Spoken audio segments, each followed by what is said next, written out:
ہیں اولاد کے لیے پریشان ہوتے ہیں، اور جنہیں اللہ رب العالمین نے اولاد جیسی عظیم نعمت عطا کر دی ہے انہیں اللہ رب العالمین کی اس نعمت پر شکر گزاری کرتے ہوئے، اللہ کے حکم کی تعمیل کرتے ہوئے ان کی اچھی تربیت کرنی چاہیے، انہیں اچھی ٹریننگ دینی چاہیے، انہیں اچھی زندگی گزارنے کے قابل بنانا چاہیے، صرف دنیاوی اعتبار سے نہیں بلکہ دینی اعتبار سے بھی، اخروی اعتبار سے بھی، ہر اعتبار سے اپنے بچوں کو ہمیں دین کا بہترین اور دین کا ایک بہترین بچہ بنانا چاہیے۔ اللہ رب العالمین نے قرآن مجید میں ارشاد فرمایا، یا قال اللہ تبارک و تعالی فی کلامہ المجید والفرقان الحمید، اعوذ باللہ من الشیطان الرجیم، یا ایہا الذین آمنوا قوا اہلیکم نارا وقودها الناس وقال النبي صلى الله عليه وسلم ما من عبد يسترعيه الله رعية يموت يوم يموت وهو غاش لرعيته إلا حرم الله عليه الجنة، رواه مسلم۔ محترم و مکرم ذی وقار صدر مجلس، معزز و مکرم علماء کرام، بزرگان دین، نوجوان دوستو، اللہ رب العالمین کا بے پایا احسان و کرم ہے جس کی توفیق سے ہم اور آپ یہاں جمع ہوئے ہیں۔ اللہ رب العالمین ہمارے جمع ہونے کو قبول فرمائے، آمین۔ محترم سامعین، قرآن مجید میں اللہ رب العالمین نے واضح طور پر ارشاد فرمایا، المال والبنون زینت الحیات الدنیا، اللہ نے کہا اس دنیا کی حسین اور مزین ترین چیزوں میں سے ایک چیز اولاد ہے۔ ایک جگہ اللہ نے ارشاد فرمایا، زین للناس حب الشہوات من النساء والبنین، اس دنیا کے اندر اللہ رب العالمین نے جن چیزوں کو ہمارے لیے مزین بنایا ہے انہی چیزوں میں سے ایک چیز اولاد ہے۔ ایک جگہ اللہ نے ارشاد فرمایا، انما اموالکم و اولادکم فتنہ، اس دنیا کے اندر تمہیں جن جن چیزوں سے آزمایا جائے گا ان میں سے ایک چیز تمہاری اولاد بھی ہے۔ یہ اولاد اس دنیا کے اندر اللہ رب العالمین نے ہمیں ایک عظیم تحفہ دیا ہے، اور یہ تحفہ کوئی معمولی تحفہ نہیں ہے۔ اس کی قدر وہ جانتے ہیں جن کی گود بچوں سے خالی ہے، شادی ہو گئی ہے،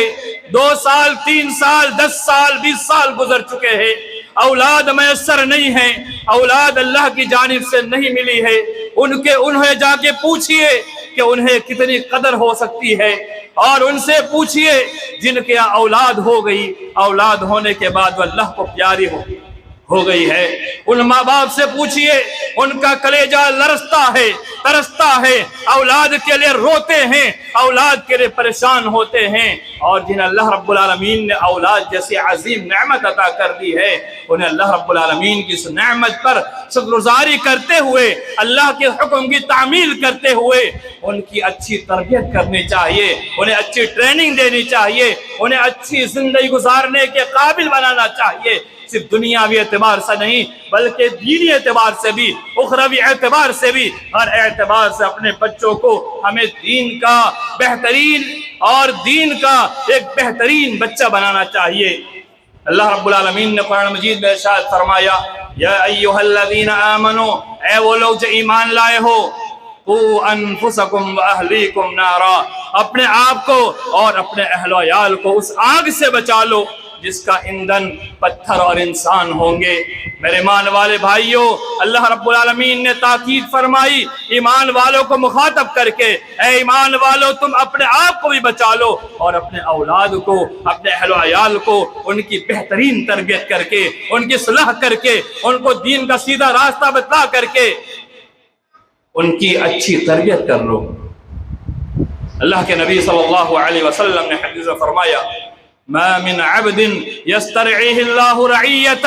يموت يوم يموت وهو غاش لرعيته إلا حرم الله عليه الجنة۔ مسلم شریف کی روایت ہے، اللہ کے نبی صلی اللہ علیہ وسلم نے فرمایا، اللہ رب العالمین نے جس کسی کو ذمہ دار بنایا، اور وہ ذمہ دار بننے کے بعد اپنی رعیت کے ساتھ وہ دھوکہ کرتے مر جاتا ہے، اللہ کے نبی صلی اللہ علیہ وسلم نے فرمایا الا حرم اللہ علیہ الجنہ، ایسے لوگوں پر اللہ رب العالمین نے جنت کو حرام قرار دیا ہے۔ یہ مسلم شریف کی روایت ہے۔ اس روایت کو پیش کر کے ہم صرف قوم کے ذمہ دار کو کوستے ہیں، ہم قوم کے ذمہ دار پر آواز اٹھاتے ہیں۔ اللہ کی قسم اس سے مراد صرف وہ ذمہ دار نہیں۔ امام قرطبی رحمہ اللہ مسلم شریف کی اس روایت کو پیش کرنے کے بعد جس روایت کو پیش کرتے ہیں بہت جامع ترین حدیث ہے، بہت جامع ترین روایت ہے، بغور سننے کے قابل ہے۔ اللہ کے نبی صلی اللہ علیہ وسلم نے فرمایا کلکم راع وکلکم مسئول عن رعیتی، تم میں سے ہر ایک ذمہ دار ہے اور ہر ایک سے اپنی اپنی ذمہ داری کے بارے میں روز قیامت جب ہمارا کوئی پرسان حال نہیں ہوگا، ہم ہوں گے، رب ہوگا، سوالات ہوں گے، کوئی وکیل نہیں ہوگا، کوئی ترجمان نہیں ہوگا،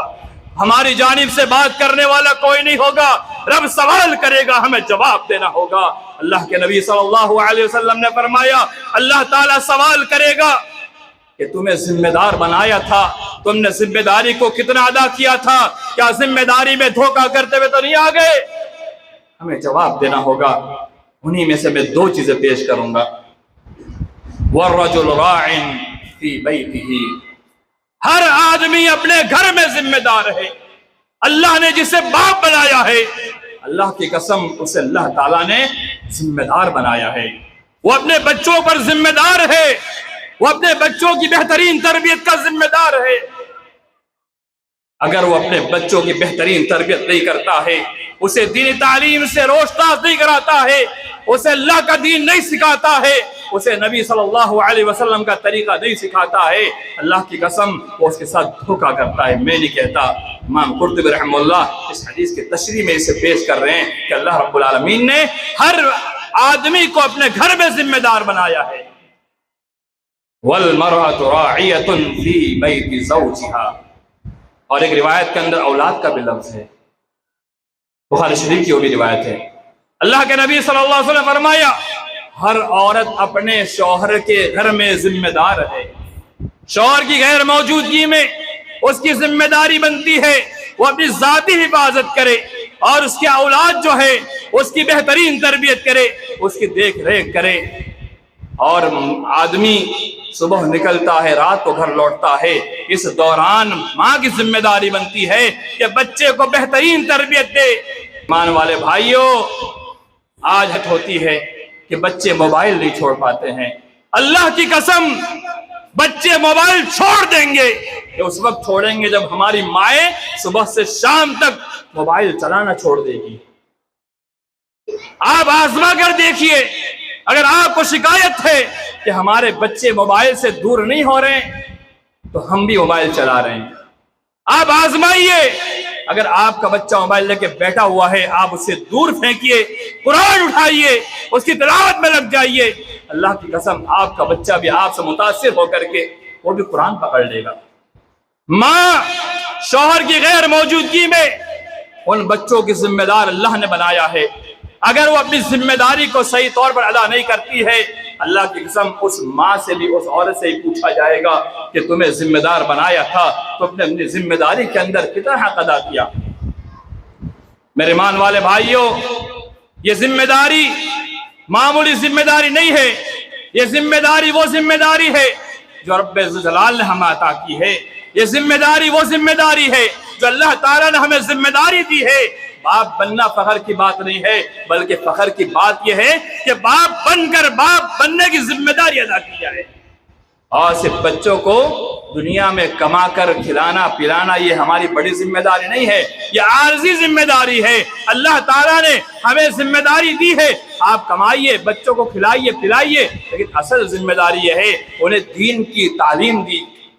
انہیں دین کے راستے پر لائیے، انہیں بہترین تعلیم دیجیے، یہ اصل ذمہ داری ہے۔ اللہ کے نبی صلی اللہ علیہ وسلم نے فرمایا، بہت ہی جامع ترین مسلم شریف کی روایت ہے، كل مولود يولد على الفطرة فأبواه يهودانه أو ينصرانه أو يمجسانه، کہ تمام کے تمام بچے فطرت پر پیدا ہوتے ہیں، فطرت اسلام پر پیدا ہوتے ہیں، اور ان کے ماں باپ انہیں یہودی نصرانی مجوسی بناتے ہیں۔ اس روایت سے ہم استدلال کر سکتے ہیں کہ ماں باپ کی جیسی سوچ ہوگی، ماں باپ کی جیسی فکر ہوگی، اسی فکر کے مطابق بچے کو ماں باپ ڈھال دیں گے۔ ماں باپ اگر اپنے آپ کو سدھار لیں گے تو بچہ بھی سدھر جائے گا، اور ماں باپ بچوں کو جس ٹریک پر چلانا چاہتے ہیں بچہ اس ٹریک پر چلنے رہے گا۔ لیکن شرط یہ ہے کہ ماں باپ کو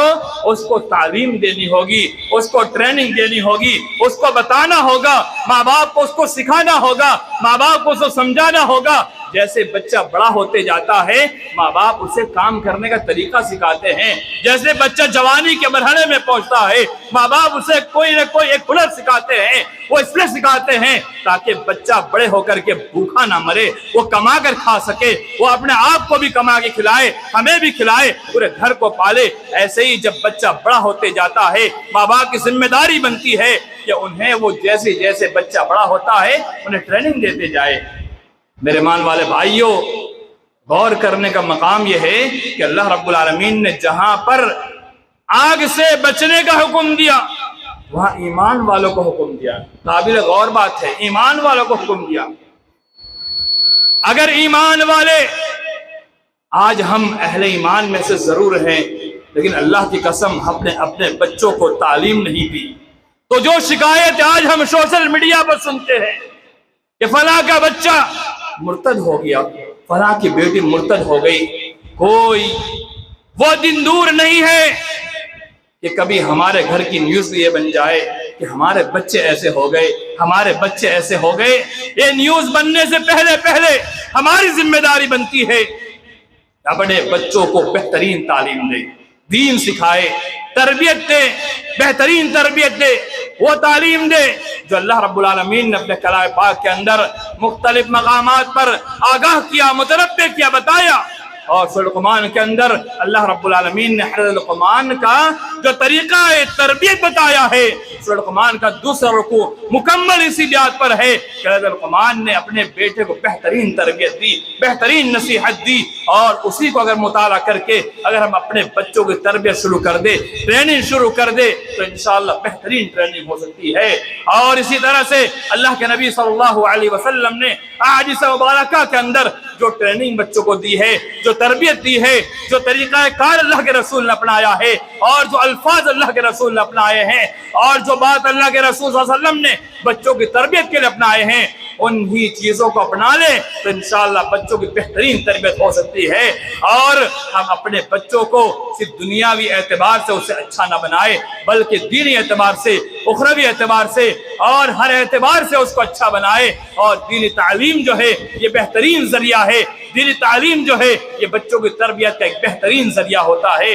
تو ہم بچوں کو دینی تعلیم سے جوڑے، بچوں کو دینی تعلیم سے ہم بچوں کو دینی تعلیم سے ہم لگا دیں تاکہ انشاءاللہ ہمارے بچے بہترین بچے بن جائے۔ اور تربیت اولاد کے اندر میں آخری باتیں پیش کر کے بات ختم کروں گا، مگر وقت ہو رہا ہے۔ بچوں میں نوجوانوں کی تربیت بہت ضروری ہے۔ آج دیکھیے جوانی کے مرحلے میں جب بچے پہنچتے ہیں ان کے بگڑنے کے چانسز چھوٹے سے زیادہ ہو جاتے ہیں۔ کیوں؟ اس وقت ان کے دل کے اندر سے سب کا ڈر ختم ہو جاتا ہے، وہ نہ باپ سے ڈرتا ہے نہ ماں سے ڈرتا ہے، وہ دنیا میں کس سے ڈرتا، وہ ایک آزاد ہو جاتا ہے۔ تو اس وقت اس کے بگڑنے کے چانسز زیادہ ہوتے ہیں۔